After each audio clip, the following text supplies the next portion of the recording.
Good, ladies and gentlemen, good evening and welcome to Citizen A, where we wrap the week's current affairs with the best political team on television from a very, very, very Auckland perspective. Warning, we're as fair and balanced as Fox News. Joining me tonight on my revolving panel of bloggers and Auckland opinion shapers, here's a speechwriter, founding member of the Devonport Militia, militant cyclist and pithy tweeter, the hardest working person in the Labour Party outside of caucus, the ever-brilliant David Slack. And his critics refer to him as the architect of the Death Star, the only man whose nihilistic worldview can make Mexican drug cartels blush, NBR political columnist and moral shepherd of the right, the beloved Matthew Hooton. Welcome to you both. Coming up tonight, Issue 1, Shearer versus Cunliffe. What does Labour need, Mr. Ready Now or Mr. Likeable? Issue 2, Charter Schools. What's wrong with the McDonald's Creationist College buying public schools and running them for profit? Issue 3, what's more believable, Treasury predictions on GDP growth or New Zealand First Richard Prosser's call to ban the burqa?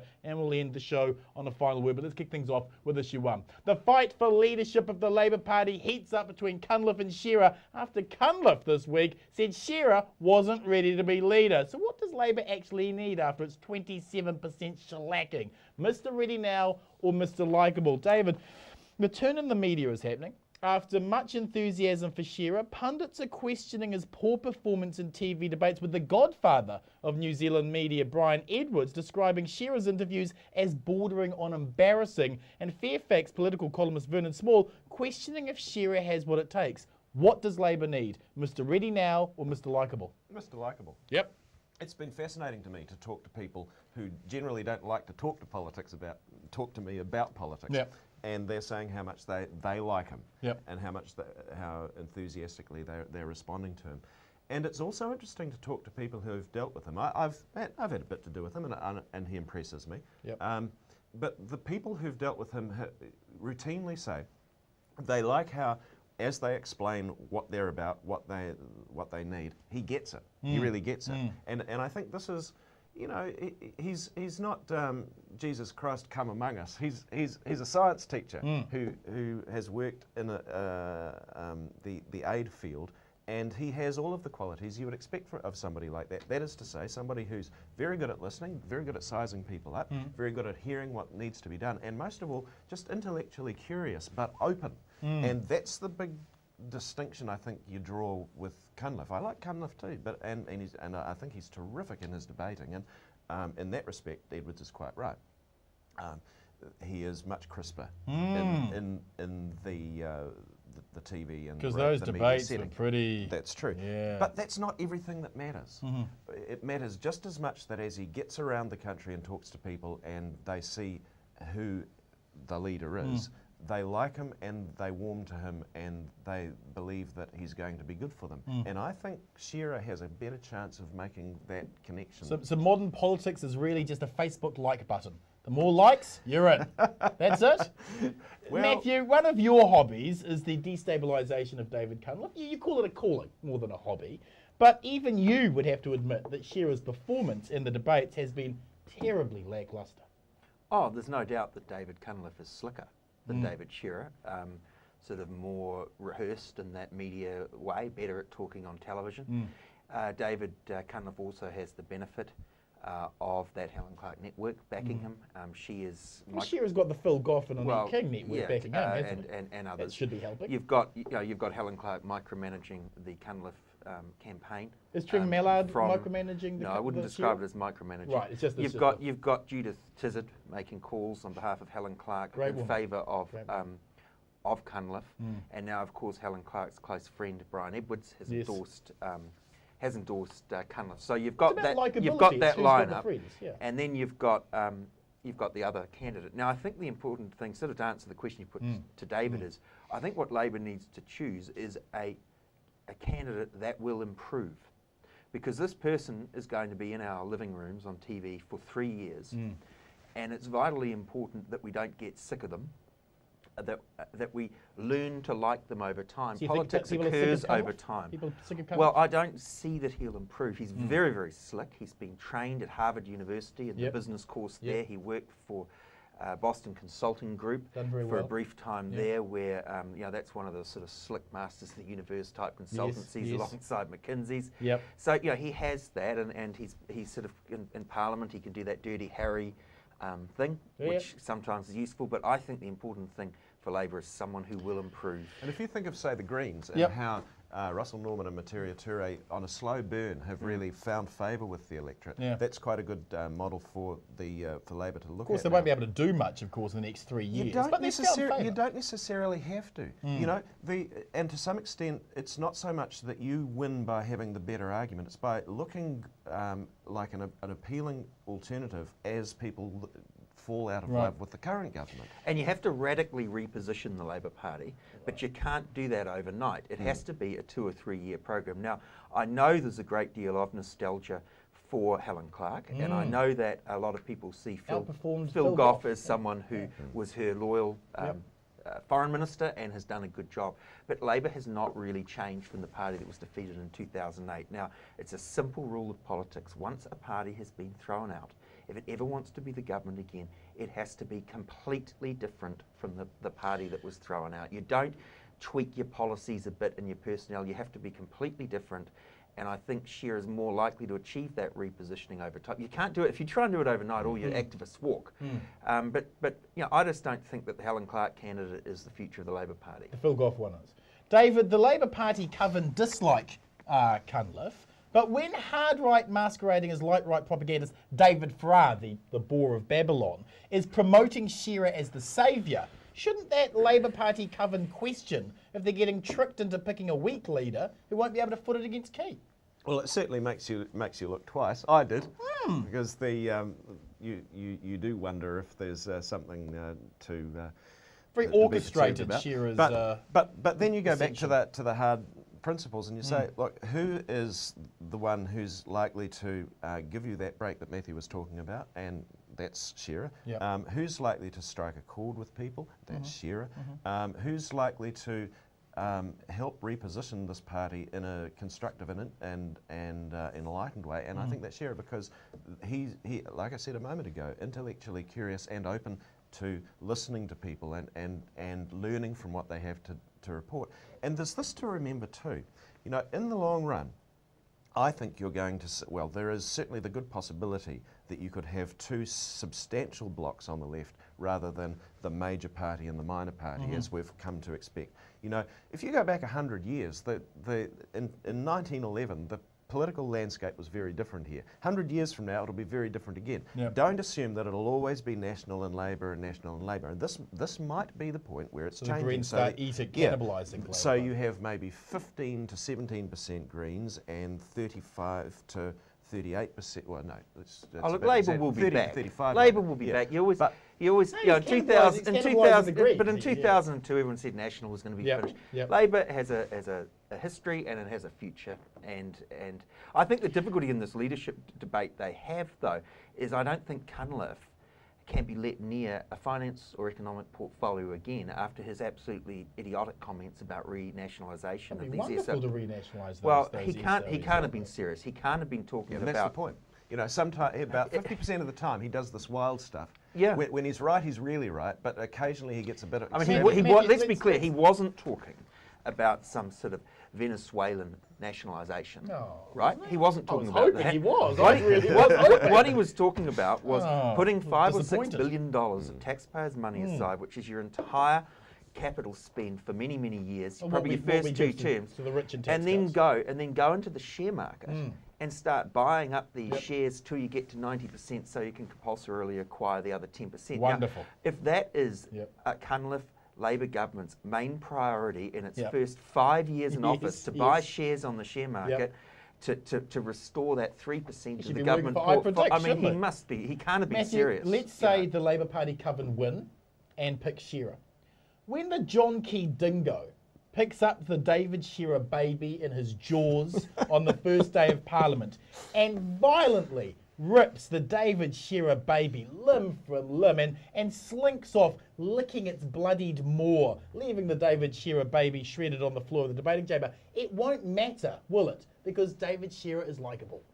Well, I think you exaggerate the extent that would happen.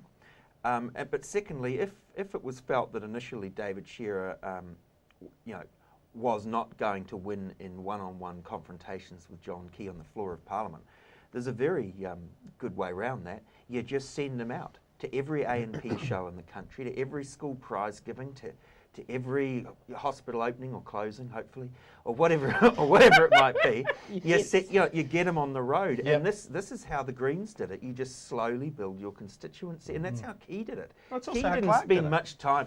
I mean, Clark could always beat Key in Parliament when he was leader of the opposition, so he kept away. Right. Clark did more miles in the 3 years before '99. She did more miles than just about any leader. They've got to hide. The Prime Minister will always beat the leader of the opposition in Parliament just because they've got 20,000 bureaucrats in Wellington helping them with their answers to questions, whereas the leader of the opposition has 4 or 5 researchers. So Shearer's got to hide from Key for the first 2.5 years? He doesn't have to hide, it's just who he connects with. Like I said, the more people he gets in front of, I think the more that slow burn is going to build to a decent flame. Okay, question to both of you. Why did Labour collapse to 27%, and how do they inspire the almost million enrolled voters who didn't vote to support them? Well, they just hadn't changed. They were the same old party with the same old people with a couple of new ideas. They didn't, I think, explain that they actually had the beginnings of an economic strategy. Maybe they themselves didn't realise how all the different elements of their economic policy, the superannuation cuts, the capital gains tax and so forth, would have fitted together. So I don't think they explained those things well enough. Why did Labour collapse 27%? Well, partly because people didn't feel they had to keep them and they could go to the Greens, and that's why I make my point about this possibility of 2 distinct groupings to be an enduring left-leaning coalition, because you have a look at some of the people who voted for Greens, they might not ever come back to Labour because they're more likely to be in affluent areas where you've got people thinking not so much in terms of the old workers' rights certainly not, but rather in terms of the environment and the future. And the Greens are doing a pretty good job of finding that constituency. That's something that the Labour Party shouldn't necessarily get upset about. It should say, we could be fine as a workers' rights, social justice party that's getting 30 to 35% rather than trying to get back up to 41. Who will win, Shearer or Cunliffe? Money's on Shearer? I think Shearer is ahead. I think he's probably losing support to the activists because of some of those issues about TV performance you've highlighted. But the vote's on Tuesday, and I think he'll scrape in. Obviously John Key prefers Cunliffe. So we'll see.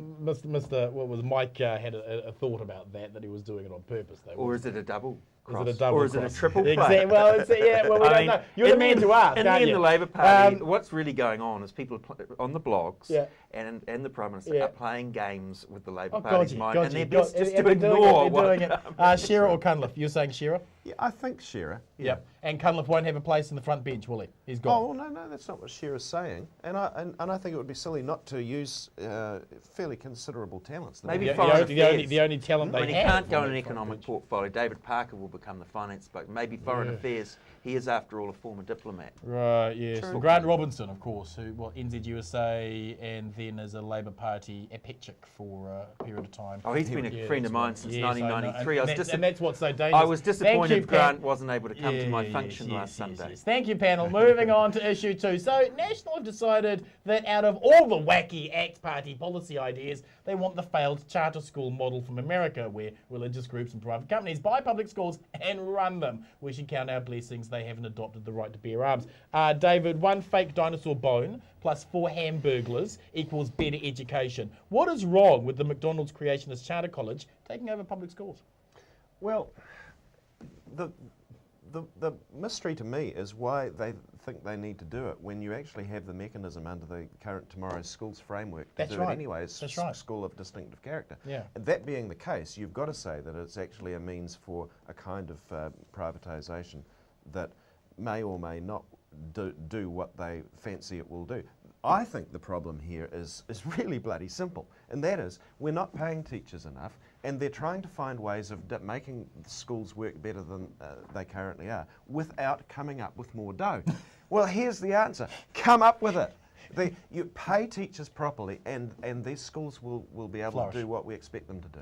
Matthew, how much more difficult is National's latest attempt to destroy public education with the release this week of the OECD report that showed New Zealand's education system is one of the best in the world. If it ain't broken, why break it? Well, I think what's being talked about is initiatives at the margins, and and you're absolutely right. I mean, the law currently provides for this, so it's not a major step forward, but it is important to get some degree of new ideas into the system, and that's what this is really all about, particularly in areas where, you know, the system, which overall is excellent, isn't doing as well as it could. Now, we have had concepts like this for a very long time.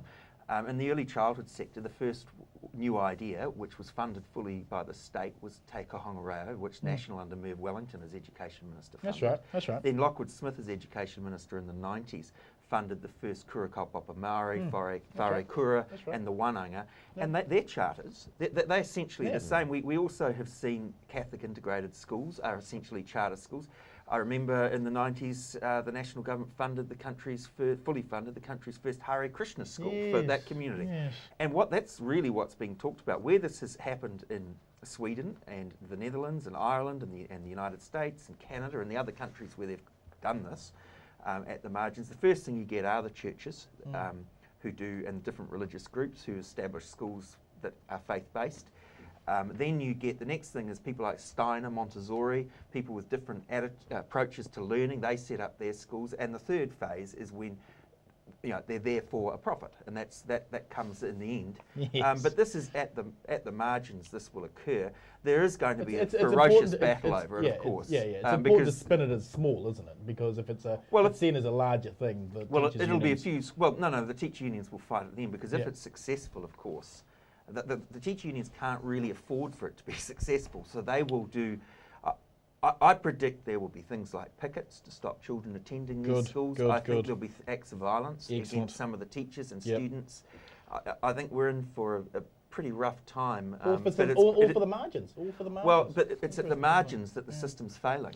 David, I'd like to read a quote to you. If we continue the bankrupt response of just paying our young Polynesian, young Māori men in South Auckland the dole to sit in front of TV, smoke marijuana, watch pornography, and plan more drug offending and more burglaries, then we're going to have them coming through our window. That's our new Associate Minister of Education, John Banks. Since when did book-burning ignorance become a prerequisite to be an Associate Minister of the Crown? I'd love to see his reaction if somebody sets up a madrasa in the Epsom electorate. Why can't we do it in Epsom first? Surely, I mean, that's where ACT come from. Why can't we set up a Madras college in Epsom? Because we have excellent schools in Epsom. I mean, that's what this is about. Yeah. Yep. But that goes back to my argument that I want to see the funding for teachers sufficient to make all of those schools as good as the private ones. But the teachers' salaries are actually very high in New Zealand, and only because wages are so low to paying, and they have automatic pay rises every year. Yep. They start at sort of 45,000. They've had automatic. I mean, they're reasonably well paid. It's out of whack. Around about the point of Merv Wellington, actually, the relativity dropped away. It used to be a rather better, compared to the rest of the career options. It was relatively better paid, and you had a bigger pool to draw on. So what you're saying is the quality of teachers in our schools is not good enough? I am. Well, then how come we're the best education system in the world, according to the OECD? Yeah, well, you can't have it both ways. No. Yeah, overall, teachers are well paid, the schools are doing a great job, but at the margins, there's some serious failure. No. And it seems that the unions don't want to tackle that failure at the margin. I look askance at those arguments that say we are the best educated in the world. I know from what I've seen that the quality of teachers is not as high as it was, and the class sizes are too high, and both of those things have to be fixed. Matthew, a 2010 national US evaluation of charter schools by Margaret Raymond of Stanford University found that only 17% outperformed regular public schools, and it noted that those that did perform better had culled special needs students, poor students, and fewer English as a second language students. Charter schools, isn't it just a right-wing free market joke pretending to be a policy? Well, what you get is, and what they found in Europe where they've done this, is it's actually the quality of the non-charter schools that rises, because what happens is new ideas come in through the different approaches to teaching. So, look, I think we should try it. I hope that the teacher unions don't react in a violent way. I mean, that sort of hatred of innovation and different ideas in the school system. We saw hatred. Well, we saw at Pukekohe High School that type of attitude where that young boy who was going to go to King's College was essentially raped by students because he was going to King's. And it does worry me, and this is something the government will have to think about. I think the unions are going to encourage pupils attacking other pupils. I think they're going to engender an atmosphere of hate. As I said, there will be pickets. There's going to be teachers will be boycotted. We saw this with the bulk funding debates. There will be feces and envelopes in teachers' homes. That's the sort of thing the unions have a long history of doing, and I expect to see it again. A question to both of you. Is this the best chance National have of destroying the teachers' union since the 1990s? Oh, no, they won't destroy the union. Of course they won't. Okay, but they're going to give it, but their best chance. Well, it's got nothing to do with the teacher unions, except that they will oppose it. Thank you, panel. Moving on with issue 3 tonight. What's more believable, Treasury predictions on GDP growth or New Zealand First Richard Prosser's call to ban the burqa? Matthew, as I predict, have been pointing out for some time, the economy will be much worse than Treasury have predicted. And this was confirmed this week with Treasury downgrading the GDP growth forecast for a 4th year in a row. This global economic crisis is outside the ideological parameters of Treasury's financial rulebook, and we won't be in surplus by 2015. No, well, you're right. I predict has consistently outperformed the Treasury on economic forecasting, just as it outperforms the pollsters on political polling. And that's because of the way I predict it. Because I think that the Treasury has got a problem in its forecasting. Through the time of the Helen Clark government, they let that government down. They kept saying the surplus would be lower than it turned out to be, and that meant that government had more options, both in terms of tax cuts, more spending if they really wanted more spending, or doing some creative things with the economy that they didn't see was open to them. For this government, it's been the opposite. They keep saying things aren't as bad as they turn out being. I mean, whoever the politicians do need good information to plan, and everyone knows that their forecast projections, they're never going to be perfect. No. But there is this, they don't ever seem to get it right. And that's a real problem, and I think they do need to look at more innovative ways of collecting data. They've been out by 3.1% of GDP. It's very difficult. It's very difficult. That's not a little... Admittedly, what has happened, I think the extent of the euro crisis has been faster and worse than anyone anticipated. So I think most economists around the world are downgrading their forecasts for both GDP and interest rates. We won't be in surplus by 2015, oh, will no. we? That's a joke. That's not going to happen. Okay. No. David, the race to see which New Zealand First political circus freak would melt down first seems to have been won by Richard Prosser, who wants to arm taxi drivers, bank tellers and dairy owners while making military training compulsory and banning the burqa. Is Richard Prosser's neck a blazing scarlet or a deep crimson? Extremely red. Can I talk about Treasury? Go for it. I do worry that we fixate on some of these freaks that inevitably bob up in our parliament, and we don't give enough attention to the more weighty issues like how we are managing the economy. And I agree with pretty much everything Matthew just said about the way the inexact measurement that we're getting, and it doesn't help policy setting. But in the larger sense, I'm not sure that the policy settings would have changed so much anyway. I worry that this is a government that is too cautious and too unwilling to look at larger issues like raising the retirement age, like a capital gains tax, or doing something more substantial with the tax package they got the tax report they got last term.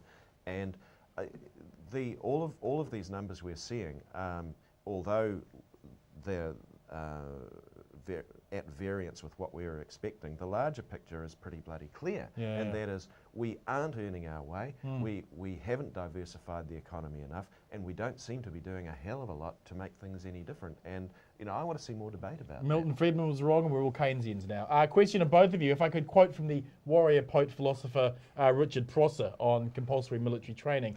There will be the pacifists, the weaklings, the other cowards and bludgers who will conscientiously object.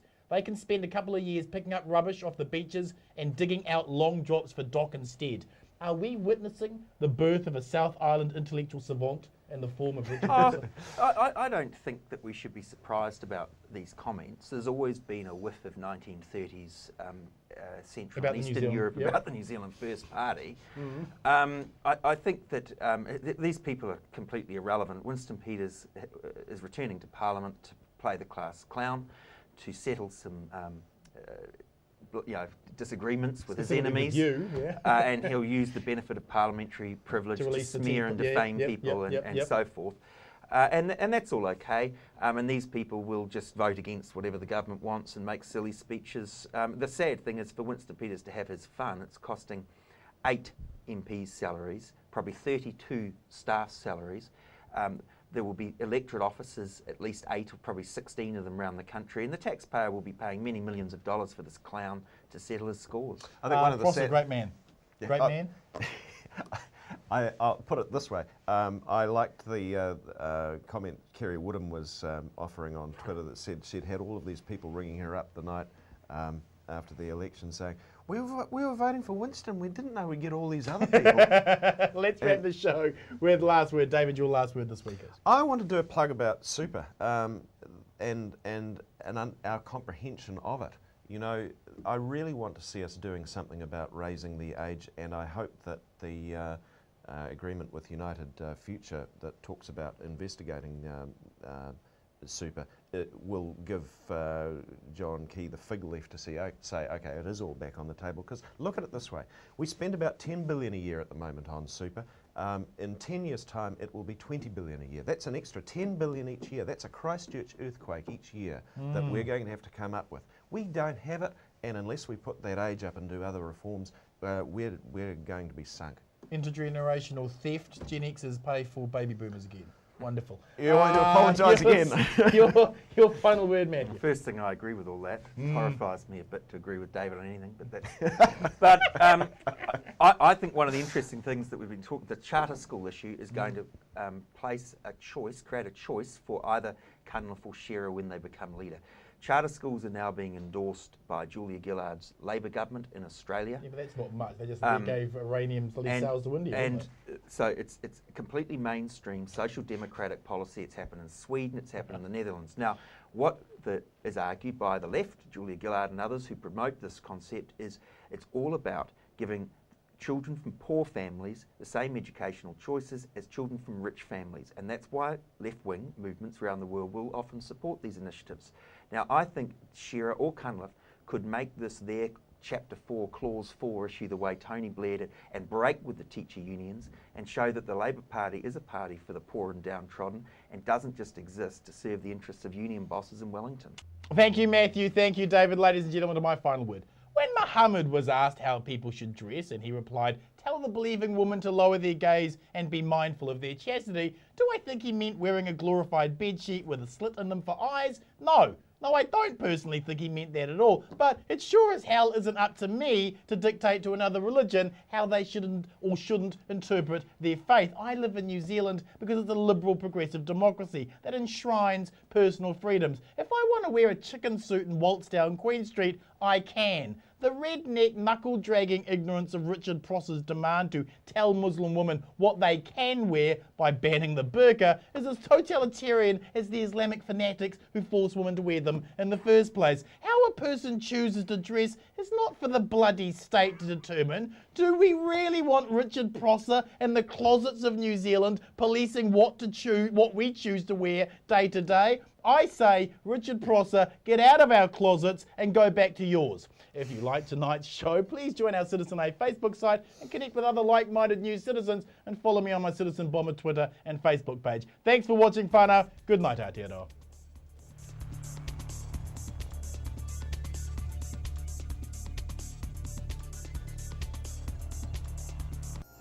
Supporting local content so you can see more of New Zealand on air.